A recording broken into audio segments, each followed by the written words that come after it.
but you must know your value. I find when people go in, oftentimes we'll use negotiating salaries, right? And they say, well, I got the job, and they're so excited.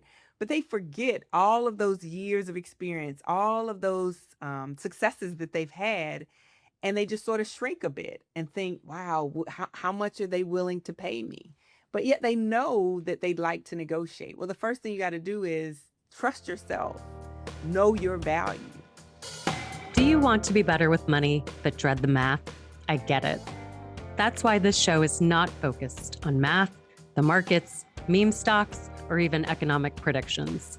It is focused on how money fits into your daily life, from having healthy money conversations to caring for an aging parent. I'm Karen Coyne, certified financial planner professional and your host of Money Without Math. Join us for conversations that are practical, sometimes philosophical, and always fresh. Learn more about me at raymondjames.com/clarity, and be sure to subscribe.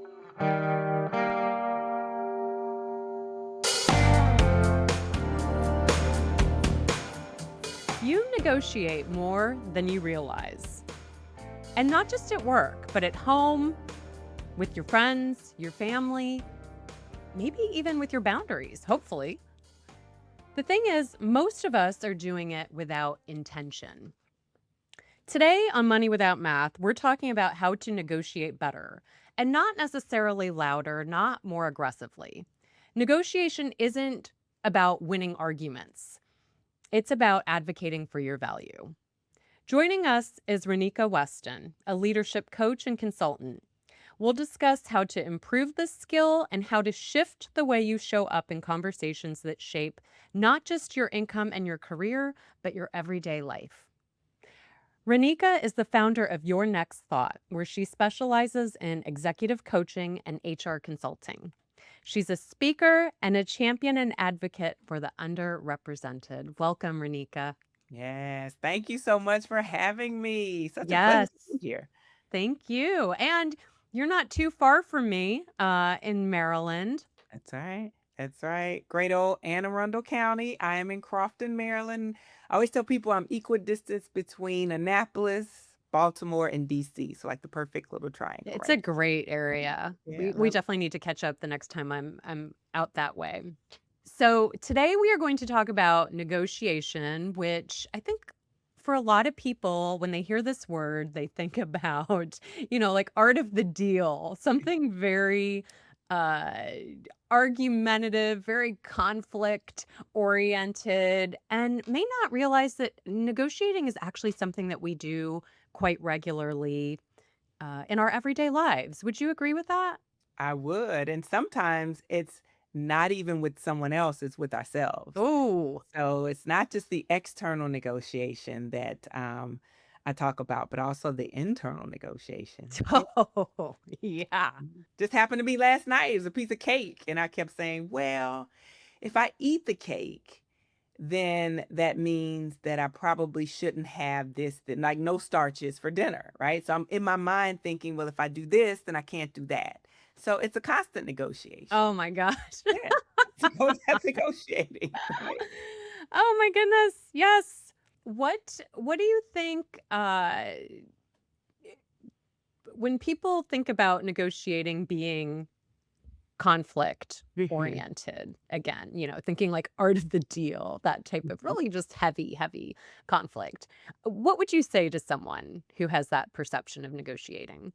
Oh gosh, I love Malcolm Gladwell's book, The Tipping Point. And Mm. if you ever get to read that book, it's like all these little micro things that lead up to this big thing. And the challenge is that most people think negotiation is this big moment, right? They can remember sitting across from someone with the contract. They can remember, I got the job. Now I got to negotiate the salary. They think about this big thing.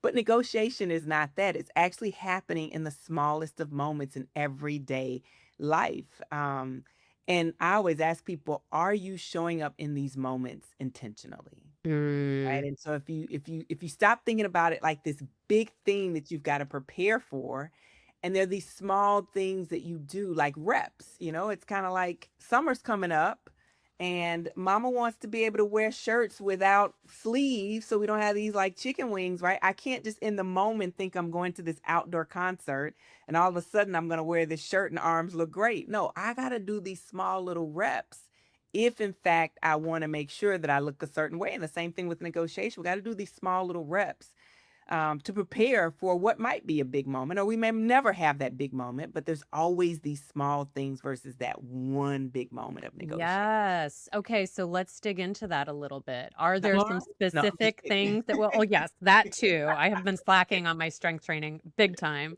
Just kidding. uh, what are some small things that we can be more aware of or be more intentional about on a Yeah. daily basis? I mean, I'll give you the perfect example. I was in Las Vegas. It happens all of the time. It's one of those like, I love analogies, right? I've never sold Mary Kay, but I always said if I did, I was going for the big pink Cadillac. And once you see one, they're everywhere. Mm. And once you see negotiation, it's everywhere. I was with a good friend of mine and it was her birthday and we were in Las Vegas. We were there for a conference and the waitress brought over or server, correct term, but she brought over two margaritas. And the margaritas were like $24. We were in Vegas. They had no problems putting that on the menu.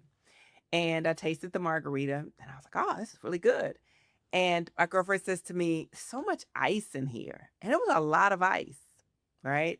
And I said, what do you think about the ice? So I'm getting inquisitive, like, does it bother you? And she says, yeah. And I said, well, we should probably ask for another drink without the ice. And her eyes, you could see them like they were huge. She's like, no, no, no, we can't ask. And I said, we can ask for anything. So the young lady comes back over and she's been very pleasant. The food's very good. And I say that. I said, the service is amazing. And the Mhm. food, I said, I'm going to write about it on Yelp.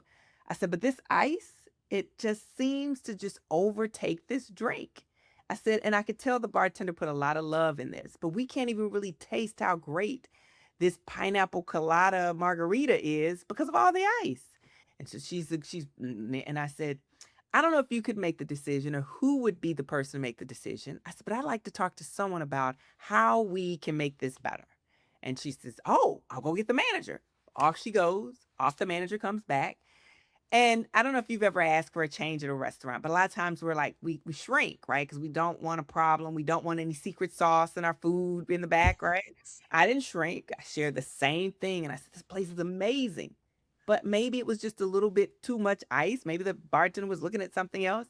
I said, but there's anything you can make this right. I said, and it's really, really special because it's my girlfriend's birthday. And so we're going to have Mhm. a toast. And it's going to be really great. She said, oh, yeah, no problem. Off she runs back with two drinks, just like that. Right. And so negotiation sometimes is, people wonder, is it always a win win? Well, yeah, that was a win win. For her, it was a win to say, I have these two people who are, I told them that I was going to give a Yelp review about the food because it was really good. And the win for us was that we didn't mind now paying these $24 for this drink because the Mhm. service was great. They made it right for us. And so to me, that's what some people would call a win win, but that's a small little negotiation right there in the moment. Yes. And okay, contrast that with someone who says to their server, this drink is crap, is entirely too much ice. This is, I'm not paying for this. Bring me a new one. That is not what happened. No. So there was some nuance there in how you approached it, right? Versus someone, again, this is what I think people have in mind when they think, this isn't what I wanted. I need to get what I want. And then come at it from a place of now it's either win lose or maybe even lose lose. Yeah, yeah. And part of that, when you think about negotiation, part of it is knowing what you want. So I wanted more than just an exchange of the drink, right? Because if I had just said this isn't right, bring us another one, well, I probably would have gotten what I wanted. But what I wanted was also to have a situation where the person across from me, because my girlfriend's very like, no, no, no, no, don't say anything, don't say anything. I didn't want her to be uncomfortable. This is her birthday. Right. Right? So if she was fine, and she would have been fine if we didn't change anything because she doesn't want any problems. So knowing what you want sometimes is not just what you want, but thinking it broader, like stepping back, taking a bird's eye view of things and saying, what else do I really want? Because it wasn't again just the change. I wanted to make sure she was comfortable. I wanted to make sure that that incident or that request that I made didn't ruin the entire lunch that we were having together. So, Yeah. yeah. Kind of connected to that, are there elements that you see that make for a good ask versus one that maybe might be trickier? Yeah. I have what I call the foundational five as it relates to the negotiator's mindset. And one of those is to shift how you navigate. And that is really important. Knowing when to ask, how to ask, is it the appropriate time? Is it the appropriate person? What is the position of power this person has versus me? Am I going to see this person again? Thinking even from an emotional standpoint, what emotion am I feeling right now? So in that moment, for a moment, was I upset about what had happened? I don't know if that was the right emotion. I was probably like confused. Like, wow, this place is so great. I don't think for $24 they really want to give us this. So Mm, if I had a wheel of emotion, there were probably 4 or 5 emotions that I felt. And in that, that is also part of how I need to shift how I navigate. So if I was really angry about something and it was time for me to negotiate, I might need to shift in how I show up, right? Like maybe put that anger on the shelf for just a moment. If I'm in a space where I'm really happy about something and I'm bound to it, like I got to get this, it's got to be a win for me. Maybe I need to take a step back and not be so tied to the outcome. So again, I think it's all of those things with you and when you're shifting how you navigate when it's time to negotiate. Now, you mentioned mindset. Mhm. How crucial of a role is mindset in Oh, being a better negotiator? mindset is everything. It's everything. Mindset is, I mean, I could call it the negotiator's mindset. I could call it the peace mindset. I could call it the hold your breath mindset if you want to hold your breath for a long period of time. Mindset is everything. We tell ourselves these stories a lot of times based upon experiences that we've had or experiences that other people have had. And you really have to train the mind. I think I was telling you before that I'm a yoga instructor. And so when I think about the mind body connection, for me, when I'm speaking or coaching or anything like that, I think about what is the mindset that individuals have as they step even into the room, Mm. right? Everyone has a mindset. When we started this podcast, you had stories you told yourself. You read my bio, you thought, "Wow, okay, is she gonna say the thing that I need her to say for the listeners to really be engaged?" Like everyone comes to a situation with a story in their head, with expectations, with doubts, with concerns. All of those things play a part. And so I think mindset is the first thing. That's why I call it negotiator's mindset, because negotiation is a skill. Like with the advent of AI, if you're ready to negotiate something, you could type it in AI, and AI could literally give you a script, a simulation of how it would work. But the mindset has to precede the negotiation. Right. So, a couple things because one, I want to talk about it being a skill. Mhm. Again, I think for a lot of us, we don't think about, oh, this is something that I can learn, practice with or without AI. I don't have to just be born as a charismatic, super articulate, genius uh, communicator and negotiator. This is something that I can acquire. This is a skill I can acquire. Yeah. I mean, there are programs out there. I'm not promoting anyone else's programs, but there's Masterclass for those of you who I think there's an annual fee and you can get a ton of videos to watch. There's a gentleman on there. I'm not promoting it, so I won't even mention his name, but he has a great masterclass on negotiation. You could Google Harvard. Harvard has an amazing Yes. program on negotiation. Yes. And again, if you are trying to be a negotiator, let's say from a professional standpoint, that's part of your job is maybe negotiating conflicts, negotiating contracts. I would say do that.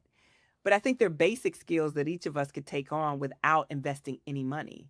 And clarity is one of the most important things. When it's time to negotiate, whether you're in a course from Harvard or you're watching this masterclass program, the first thing you need to have, and they'll tell you this, is clarity. What is it that you want?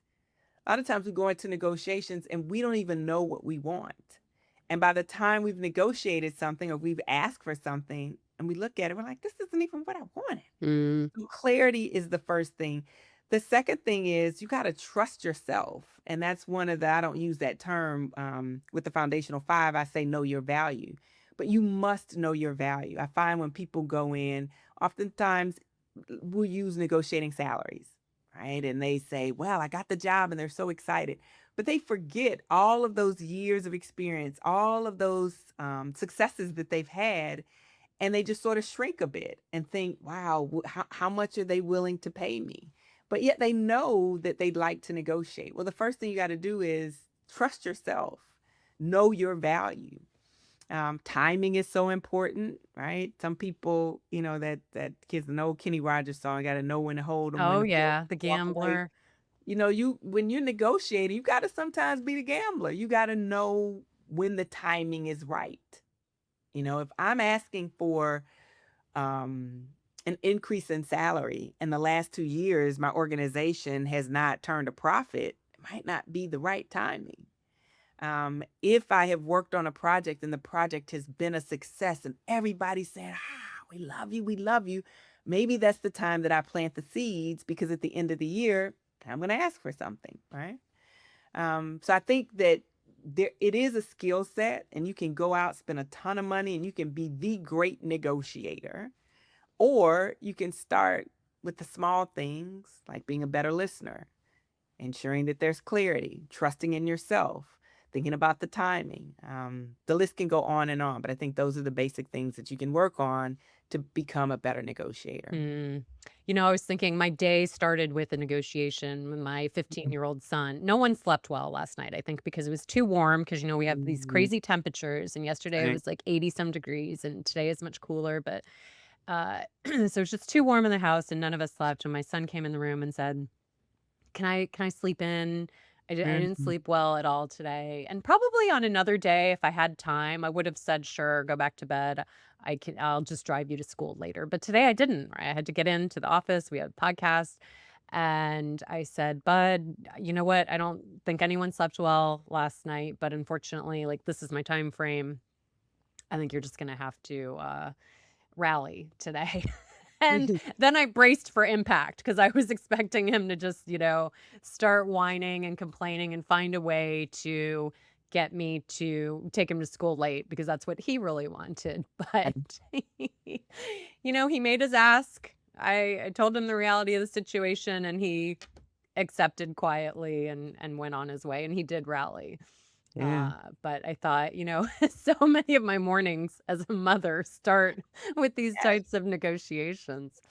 And it's so funny you say that. I have an 18-year-old that I think I have created, sort of this negotiation monster, because as a kid, I always said to him, the only thing people can say is no. Mhm. And as he got older, we would joke, and I would say they could put HE double hockey sticks in front of it, but it's still no, right? A no is a no is a no, right?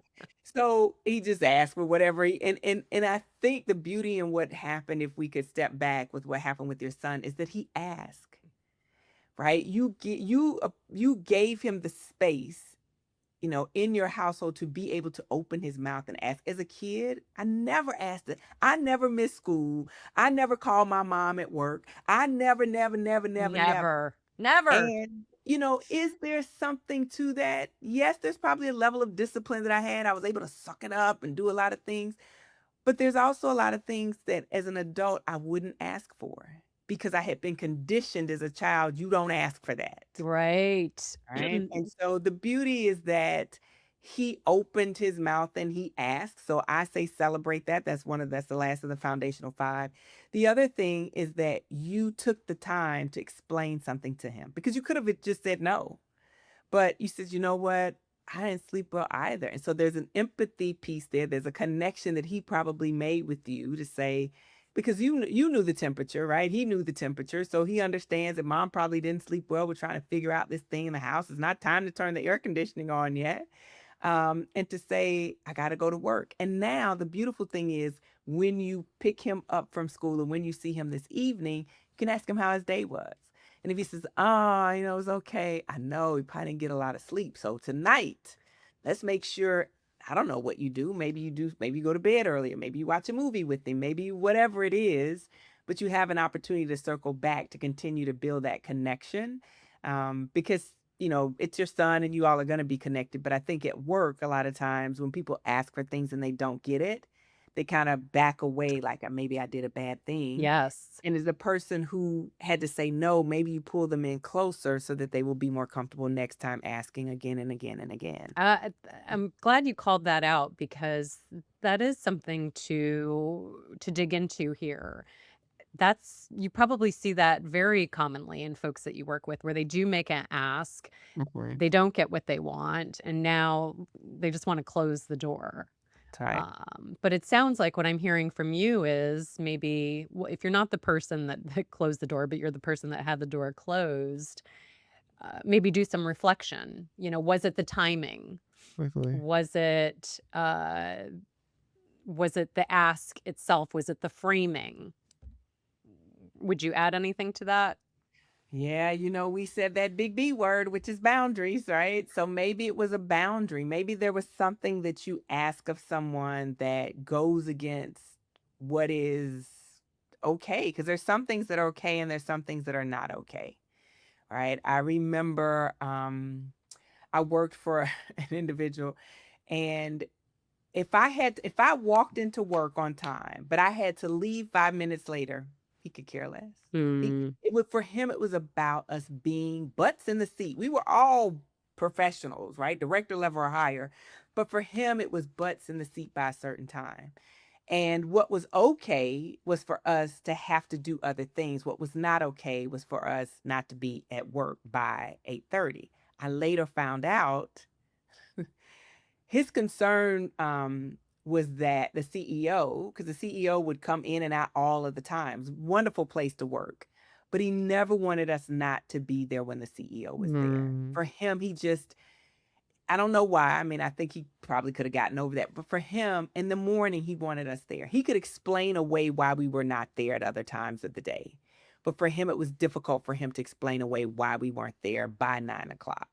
And so once I realized that, then if I had a request for the morning, I knew that it was probably going to be no, because his boundary was it's okay for you to do things the other 7.5 hours you're here. Yes. But this first 30 minutes, I need you to be here just Oh. in case. Mhm. Yeah. Right, but if he would have made that explicit from jump, right, that Right. could have saved Right. a lot of requests from being ixnayed and Yeah. yeah. Yeah. Yeah. Yeah. Yeah. And I think for him, again, some things are non-negotiable. And I have learned to ask that even and I no longer work in a corporate setting, but I encourage a lot of my clients, coaching clients, to ask about what is a non-negotiable. So ask, be explicit. Be explicit and say, what is non-negotiable? Mm. Because then maybe where those boundaries are. It's kind of like I often will say to people, ask your boss, what will get me fired? Most of us know. But the reason why I tell people that is because a lot of times we don't ask for a thing because we're like, oh, I could what? Get fired. Because you already asked them what could get you fired. That's not one of them. So back up. Stop going up this ladder of inference, like going from I asked this question and now all of a sudden I'm blackballed. Maybe you even ask, what is the thing that I might do or ask that could be career limiting? I wouldn't Mm. get fired, but it just could be career limiting. Now, Right. though, this kind of reminds me of what you were just saying about my son and I, which is maybe to have that conversation, there needs to be a certain level of trust, Oh, safety. yeah. It's gotta be there. If there is not trust, people want safety, right? I mean, you think about um, in your home, right? If your home is not safe, or at least you feel it's unsafe, how unsettling could that be? And we take that everywhere we go. We want to be in a car that's safe. We want to be in an office that's safe. We want to go if you go out to dinner, right? You want to be in a place, that you choose that you're like, I can kind of let my guard down, have my dinner, not worry about what's going on around me. It is just a trait of being human to want to be safe. And we want to be safe from a physical perspective, from a mental perspective, and even from an emotional perspective. So if you Mhm. don't have that safety, you're not going to have the vulnerability because it's vulnerable a lot of times, especially for people who have not built that muscle of knowing what they want, asking for it, and being able to negotiate that and have a conversation with someone. So there definitely has to be safety.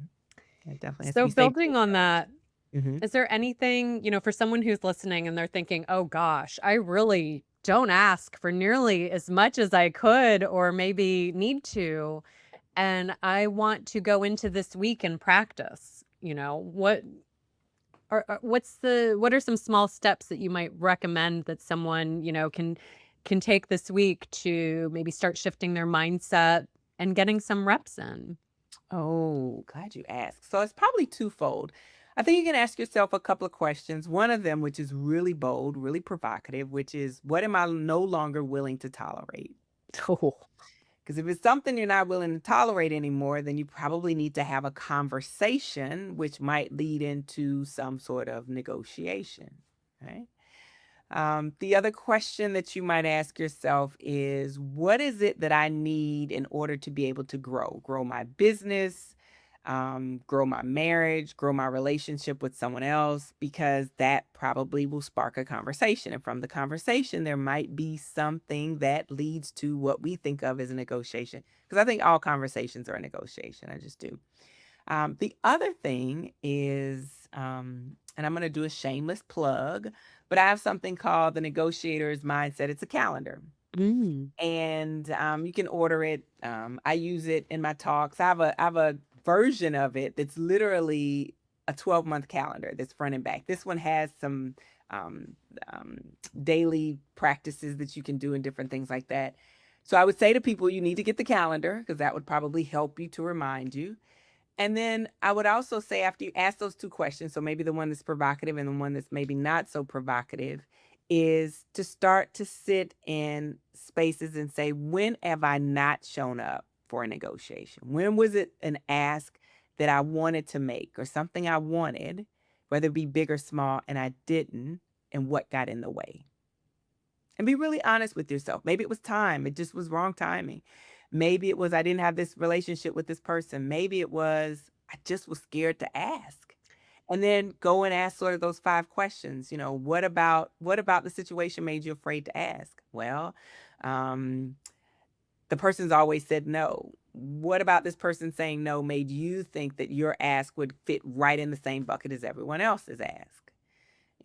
So sort of that 5 steps of questioning. But I would say that would probably be it, is when did you not ask for something, something very small or something very big, and why? When you were sharing your margarita story, I had a flashback to a time where I was at a bar at a really nice hotel restaurant, and same thing as Vegas. I mean, you can be paying 20 some dollars for a cocktail or, close to that for a nice glass of wine. Actually, I think I paid more than that for a glass of wine at a Ritz-Carlton once. But at this particular place, the pour, it was not a 20 some dollar pour, right? And I just remember looking at the glass and going, "Are you kidding me?" But I didn't want to say anything. And it's so silly, And so let's unpack that. You were at somewhere like the Ritz, right? And so why do you think you didn't want to ask? Right? You don't, because you create, well, first of all, in your head, you're thinking, I don't want to come off as, it's about perception, I think, and being uncomfortable. I think it was just Don't think I'm uncomfortable. cheap. Don't Yeah. think I'm so cheap. Why would she ask that kind of question Yes, at cheap. Ritz That's it. Carlton, Yes. And right? when really it was a horrible pour, and I could have very easily said, Would you have asked for a different pour if you were at Applebee's? right, exactly. Probably not, right? But because it was this ritzy hotel and I felt like, "Oh, I don't like this." Yeah. And maybe it's not the ask immediately. Maybe it's, gosh, I've had pours so many places. My first time actually having dinner here at the Ritz, I'm just surprised that the pour would be so small.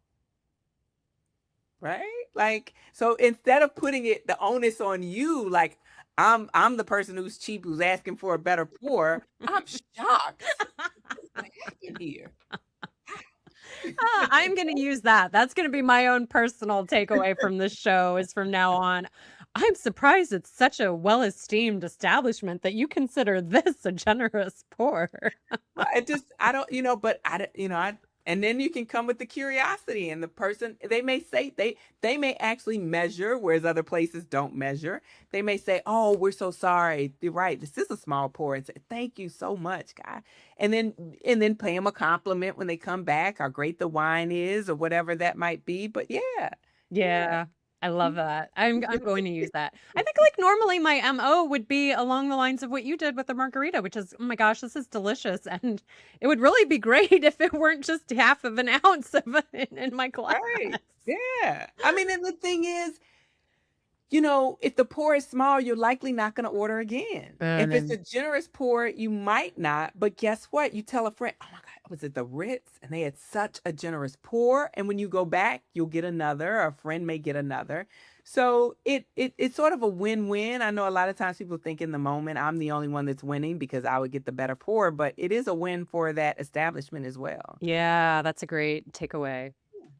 Well, Ranika, this has been so lovely. I feel like I'm just talking with an old friend, but also getting all this great knowledge that I can use in my everyday life, in little moments and big moments. I love some of the questions that you shared with us, especially the whoo, what am I not willing to tolerate anymore?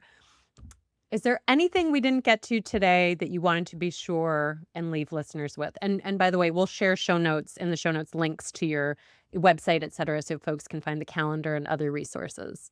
Yeah. I would, it's two things I say to people all the time. There's a song.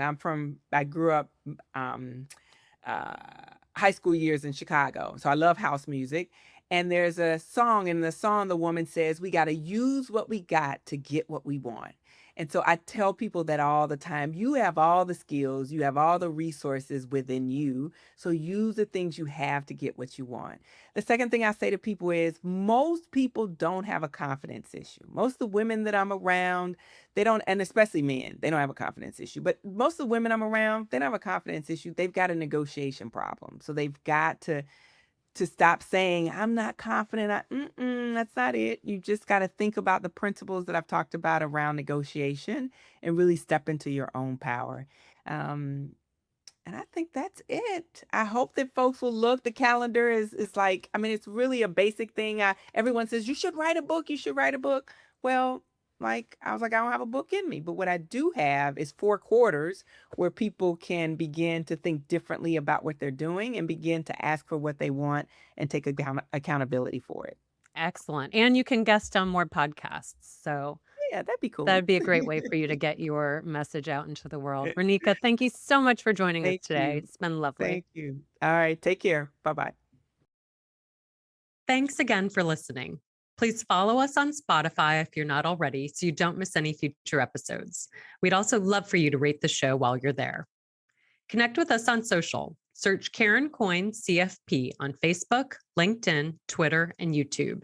If you have feedback or if we can be of service in any way, please let us know. And now for the standard disclosures. Any opinions expressed by Ranieka Weston are not necessarily those of Raymond James. Raymond James is not affiliated with nor endorses Ranieka Weston or Your Next Thought. This podcast is for informational purposes only.